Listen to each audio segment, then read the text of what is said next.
welcome back to the channel again of Pro Enzo Vid, and this is my late Manly v Knights review. And the reason why I couldn't upload this review yesterday was because I was out all day at Warringah for Dolphins and the Dragons. But luckily enough, I did get to watch the game a little bit on KO through my phone with a couple of other mates. So yeah, look, I think very weird result because it was a draw, obviously, and Manly have not had a draw since 2013. So it does become very interesting how it's 10 years later we have a draw. So it's funny how that works out as well.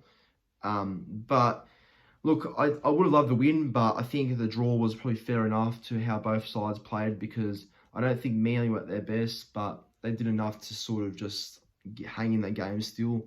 And with the Knights, you know what, fair play to the Knights. I think Knights really pushed us yesterday. From what I saw, apart from, I guess, the connection cutting out sometimes because we were going through bushland on the train to get to Wollongong. So I only got to watch parts of the game, but just before I watched the full game. And yeah, I can sort of give a better review and better thoughts on how I thought players went and how the game did play out. So yeah, look, I think, like I was saying before, Knights, you know, they turned up and gave Manly a red hot crack, and I think Knights and that effort is still building. So yeah, they get it all right. They could be a really good side, but a 32-all draw, very interesting to see a 32-all draw, because you'd normally think it'd be a lot more lower scoring, but it was high scoring, and no team could seal the deal and go on point in both halves. So yeah, that's credit to both sides for showcasing a big game in MUDGEE. But look, I guess I'll just say that I'll start by saying that Manly had a good start. Ola Kawatu got the first try through a nice inside ball by DCE, and Ola Kawatu is getting better and better as a player. He's evolving, and yeah, I think a Blues jumper is not too far away from Ola Kawatu. If it's not this year, then surely, you know, it's next year, because Ola Kawatu cannot be far from a Blues jersey. There's no way he misses out on selection, in my opinion. He's at least in the extended squad, or he's there on the bench, because I think he's playing better form than Tyson Frizzell, Tarek Sims, Angus Crichton, and he's playing better than a couple other back rows that are in contention for the Blues, you know, starting back row spots. So I think Ola Kawatu's in the box seat to be there. And, you know, I think after that try, we continued our momentum. Like, we started pretty well and started fast.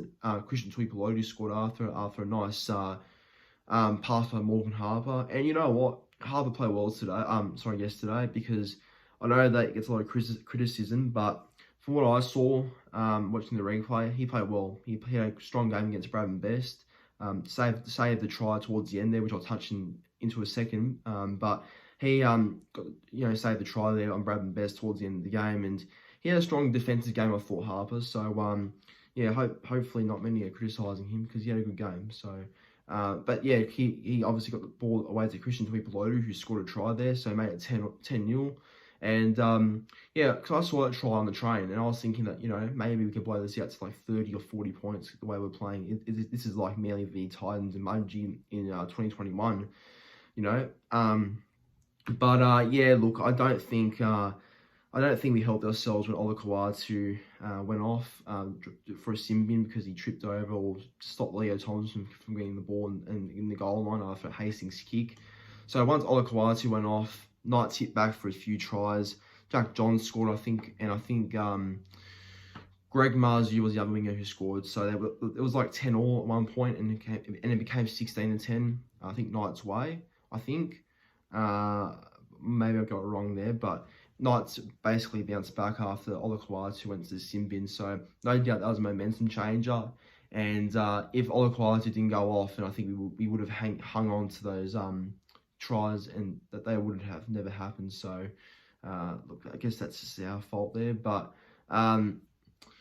you know, yeah, it's a tough one, because it's a draw, so you can't really go off it too much, because both sides were having their worst moments at the same time and their best moments at the same time. But I think what I will sum it up as is that Manly were puffed out from last week against South. I think all that effort we put into that South game was obviously very tiring. And I think on Friday night, when I was at the Storm and Rabbitohs game as well, I think seeing how South were live, they looked fatigued pretty early, and you know, I have no doubt that's just mentally how they felt after last week against Manly. And versing Melbourne's never an easy task, especially coming off a game that went down to the wire as well. So, yeah, so I think both Rabbitohs and Manly were puffed out, but especially Manly. Like, I think, you know, but you know, fair credit to them. I mean, I'm not disappointed. I mean, I obviously wish we won, but I wasn't that disappointed with the draw, to be honest. I think that sort of point, that 1 point we get from the draw, can be very crucial towards the end of the season, especially if we are in contention to make the eight still by then. But yeah, looking at how you had watching the game towards the end there and go on point, DC had many opportunities to go for the kick there, but didn't take them. But I guess because he wasn't in the best position and didn't feel confident enough to get it, so fair enough. But yeah, I don't think it would have hurt trying. I'll just say that. But look, you know, what can you do? You can't underestimate both how Manly and Knights played. No doubt both sides will be puffed out again for next week. But no, I think the best way to say who won the game was footy. Footy won the game yesterday. I think that's how you should put it. Footy won the game. There was no winner, obviously, as a draw, 1 point each. But yeah, I think it's a classic way of saying footy won the game. That's who won the game yesterday, footy.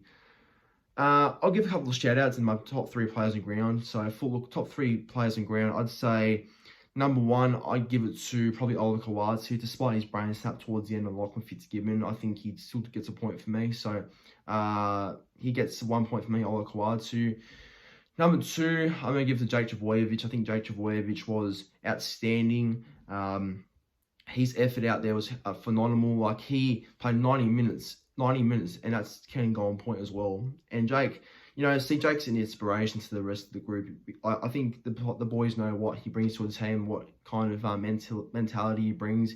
And I think the boys like playing off how he plays. So I think Jake playing 90 minutes is an indication to how good of a player he is and how professional he is. And no, you gotta love Jake. He bleeds maroon and white, and that's why all the supporters appreciate him, because of his support and how well he actually goes about his business on the field. So Jake gets a point for me, or 2 points. And my man of the match, number 3, he can go either way really, but I think just because he scored 4 tries and because he came in late, Dominic Young had a big game, and I think he gets my man of the match. I think Dominic Young was awesome yesterday.